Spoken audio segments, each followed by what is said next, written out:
इसका लाल चंदन सिर्फ हमारा इलाका में ही मिलता है। আজকে সকালে যখন আমি পায়ের উপর পা চাপিয়ে বসেছিলাম ঠিক তখনই আমার টেলিফোনে একটা ফোন আসে।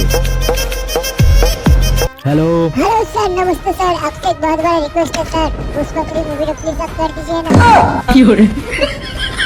देखिए मुझे माफ कीजिएगा, अभी मेरे पास टाइम नहीं है। আমি একটু বেশি ভাव খেয়ে যাচ্ছি মনে হচ্ছে না? হ্যাঁ বলে दी ना। हाँ हाँ ठीक है, मैं निकल रहा हूँ घर से, हेलीकॉप्टर लेके रेडी रहना जंगल में। देख आ गया जंगल में फिर से लाल चंदन काटने, दम है तो रुक के दिखा, फाड़ देंगे। पुष्पा पुष्पराज মানে ঝুঁকেগা নেই সালা।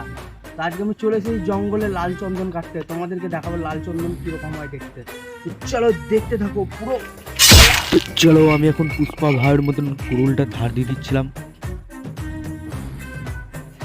ফাইনালি লাল চন্দন পেয়ে গেছি, অনেক কষ্টের পরে লাল চন্দন পেয়েছি, খুঁজে দেখাচ্ছি তোমাদেরকে। এই দেখো পুরো লাল, দেখেছো? পুরো লাল চন্দন সাকসেস।